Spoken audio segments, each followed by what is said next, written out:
really do justice to the quality of what was spoken about. But the 3 points we've made, one is from question 1, one is from question 2, and one is from question 3.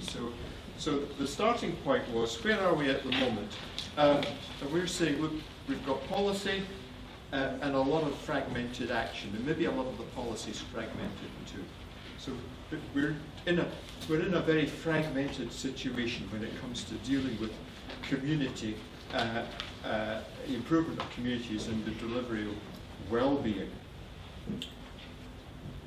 What needs improving? And the table was actually, there's a good consensus here that we should be addressing inequality. That is the burning issue, and that should be directing our actions and the shape of our initiatives. So where did that take us then in terms of thinking about improvements? Forgotten the third question, of course. But what should you do next? What should we do next? What should we do next? And bearing it on this morning and the discussion about measurement and the indication of a spider's web diagram, interesting. But we were interested in how do you get hold of qualitative outcomes? How do you measure quality? Because that's, if we're talking about people's experience of well-being, if we're talking about initiatives and activities which generate well-being, some of them are just play activities and the like. How is that trapped in a numerate way, or an alternate way to enumerate? And how do you order that data, that information? And when do you have that information and bring it forward into use? And the group also thought that data, it needs to be made available, needs to be fed back into the community at annual community events, perhaps charrettes, but certainly fed back in. And then what's the purpose of that? It goes back to the questions of priorities and that shaping into focus action. So that essentially was where we got to this morning. That felt longer than 3 minutes. I can't measure it according to sheet. Spot on. Did you?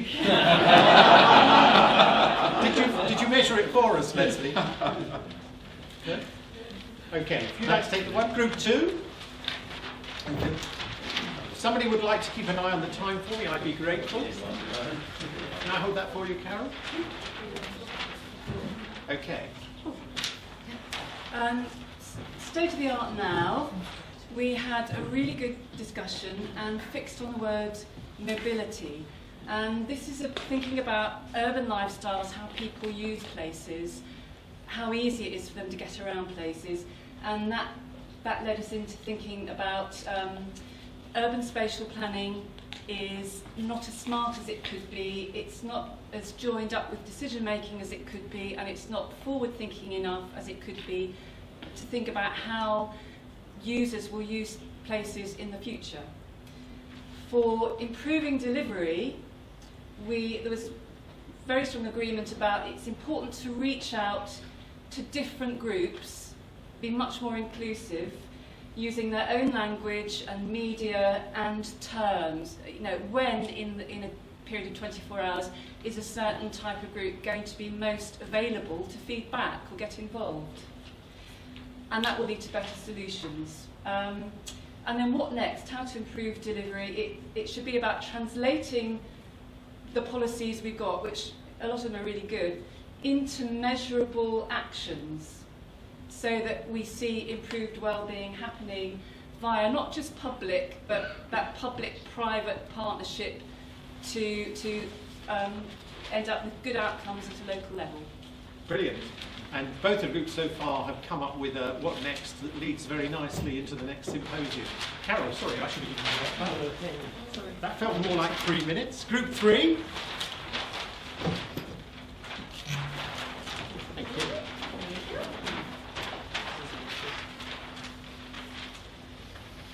I had to bring notes because it's a bit short. Can I start with saying that actually our group decided that we don't think you can actually deliver well-being, but you can deliver those things which can contribute to well-being.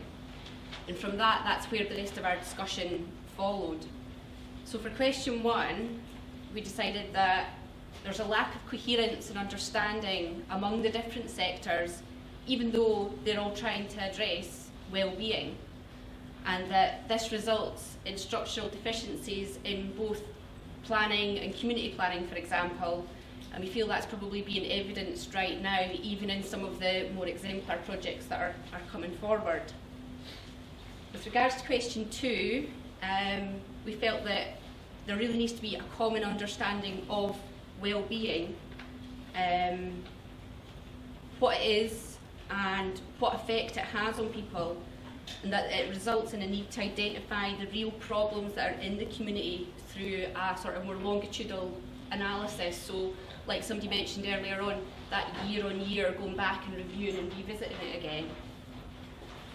We felt that in order to start addressing some of these issues, there needs to be a dedicated placemaking person locally, like a placemaking champion, who's local to the area, who lives there, who works there, and that would need to be some sort of funded position where it'll provide more security for the community, and where they can ensure that there's a collective well-being, that their collective well-being, should I say, arises from a vested community interest. Okay. Nice summary. Are you willing to leave that with us? I can do. And write group 3 of it so we know which one it belongs to? No problem. Okay. And group 4?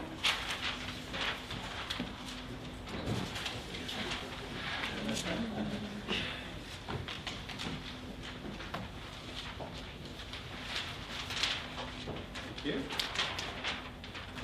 You may need to read these out because the colours are a little difficult. So the first one, we thought was starting very positive, actually, something that we're proud of, which is the preventative and proactive work done by the NHS and other NGOs as well. So they're thinking about actually what's their role in actually helping wellbeing rather than trying to act reactively. They're trying to be more proactive to help themselves and help all of us in the future.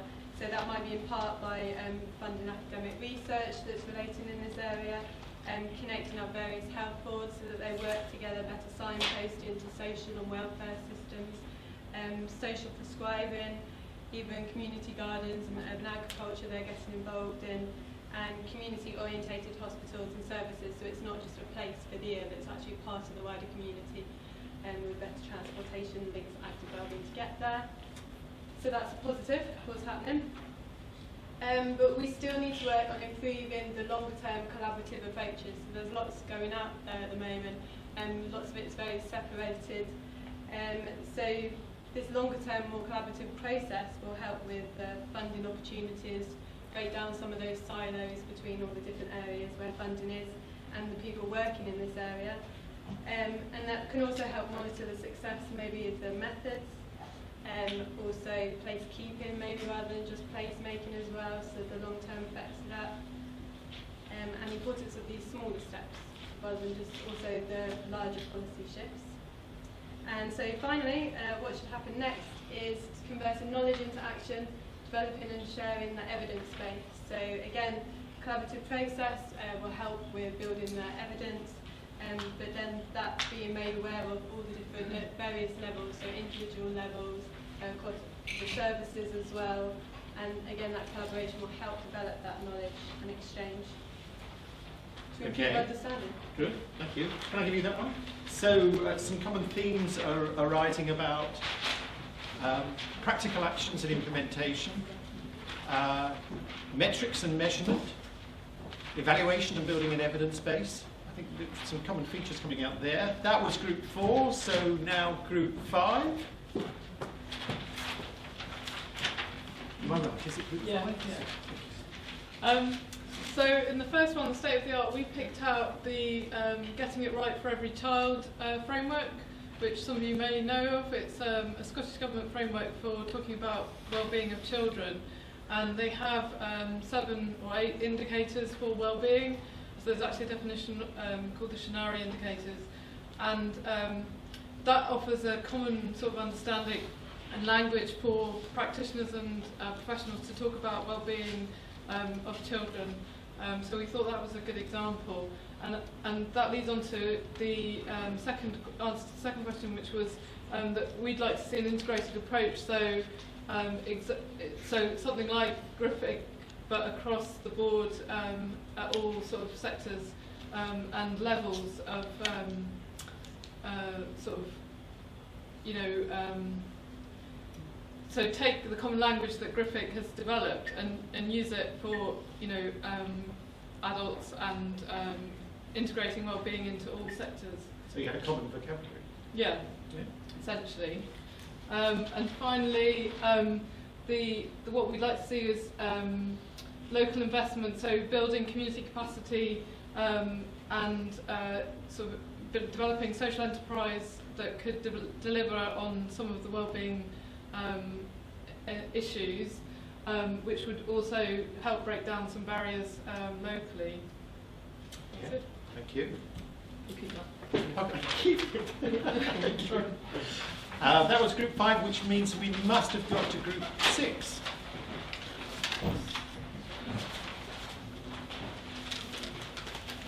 Okay.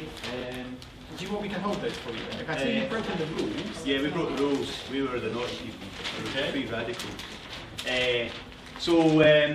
We started off by challenging the notion that you can deliver well-being. So I think that picks up Kirsty's point. They don't think you can deliver well-being.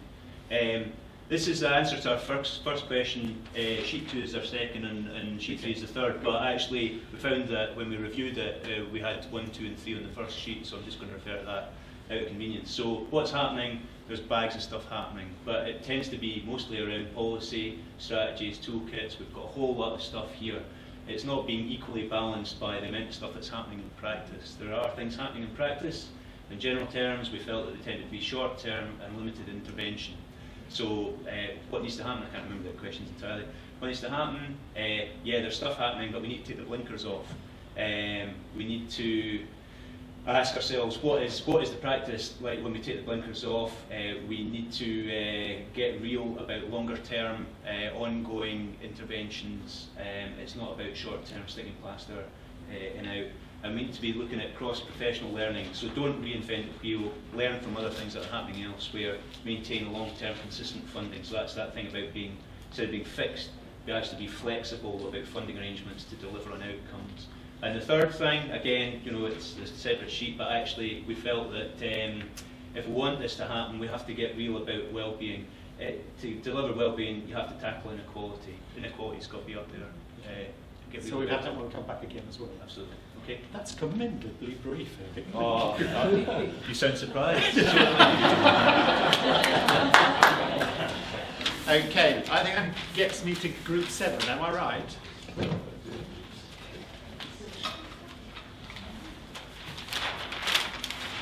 Very similar to group 6 and 5 in many ways, but so we felt that in terms of what's working, there is a lot of high-level policy which is sort of informing good practice, and general direction is sort of quite good, but the dialogue between all these individual policy areas is not particularly great. So lots of things moving in the right direction, but not a lot of collaboration between them. We felt that these innovative projects need support. The pilots need to be mainstream, need to learn the lessons from that and integrate it. But importantly, integration at a lower level too. So if you're making the connections at a strategic level, actually what does this mean to people's jobs? How will they go about their work differently? What does that mean from a leadership point of view? Consistency is important here, and without being around bush, resources too. That the money is an issue, different ways to work. Okay, thank you. So again, you started with the idea that there are a lot, but fragmented initiatives that add up to less than the sum of the parts. Yes, I also felt that you can't deliver well-being, but you can create conditions for it. Does that mean we've reached the last group, group 8? Is that right? And you don't have anything you want me to hold? No, I don't. Can't do anything. It's all digitised. I think the good thing about coming as the final is that everyone's probably already And you said can use it. exception reporting, can't you? Yes. In true co-production Oh yes, terms, could you come in front of the camera? you It'll didn't be a have- catch if you say. I don't remember signing anything like that. So yes, in true co-production terms, I do appreciate being able to have the conversation that I had with so many different individuals from different backgrounds. That, coming from an NHS perspective, was very welcome. So thank you everybody for that. So likewise, in terms of what's happening now, we very much, our conversation highlighted the significant amount of policy that is in existence. And likewise, the fact that when it comes to actual, grassroots working, then perhaps it's not quite as balanced. And certainly there's a recognition as well as, whilst today is focusing on place, there are so many policies which either do interact or perhaps should interact even more. With regards to the question of what needs improving, likewise, it's really reflecting on that latter comment in that the resources that are existing, clearly they're perhaps not in the right place, they need to be redistributed, and the term that we came up with was, we need a local revolution, not more bureaucracy. And finally, what would we like to happen? I think there was a couple of things very much came out. One was that we really do need to embrace dialogue, because it's only through dialogue that we can come to common views and common solutions. And we recognise that we're perhaps not as keen to embrace that as perhaps we might like to. And from that, the concept of mutual learning was coined, whereby we felt quite strongly that it was through that dialogue that we could learn from one another in order to move forward. Okay. I don't know if my colleagues want to add any more to that. So thank you. Resources came up again. So I think I've understood the message is that if you stop working in silos and work in an integrated manner, you may have to think about how you can share resources in order to be able to support that, particularly at a time when resources are being cut. Okay. Thank you. I'd like to say thank you to everybody who has worked this afternoon at putting together the material that we've collected together. As we said earlier today, we will take this away, we will turn it into a report for this meeting and feed it back to you. Now, Hussam pointed out to me that there were some people in the rooms upstairs who were writing copious notes, and he was cheeky enough to ask that if any of you want to share them with us, we'd be very grateful to receive them. Yeah? Okay. I think at this point I can just hand it back to you. Yeah? And if anybody still has any of these, please pass them to me. Fantastic. Again, once again, thanks very much. I think it has been a very, very good day and very constructive. I really have a very good feedback. I think we felt really the quality of the speakers and the quality of the discussion afternoon has really raised some interesting issues, some interesting questions. We were very pleased, me and my colleague, that 3 or 4 groups at least, they raised issue of measuring well-being and why we need to measuring well-being and standardization and so on. And that will be the next, how can I say, main themes of our symposium. And that, I think, will take place either in November or December this year. And of course, we will keep you updated. And for the time being, we will work on the report, as my colleague said, and we would welcome any email, no matter, or any feedback or any email from you, no matter how small or big. Now, for the drinks receptions, it is going to take place upstairs, again in the mezzanine. We've got the drinks upstairs. Do you want to say anything? Yes, I'd like to say a quick word. Today wouldn't have happened at all. We're actually running on talking about shoestring kind of activity. So we're running on that today, but it really wouldn't have happened today without Husam's kind of input and Ian as well. They are really, Husam's really been pulling this in. He hasn't had much of a show today in that sense, but he's really been doing all the work behind this as well. So I'd really like to say thank you to Hussam, if we could just give him a...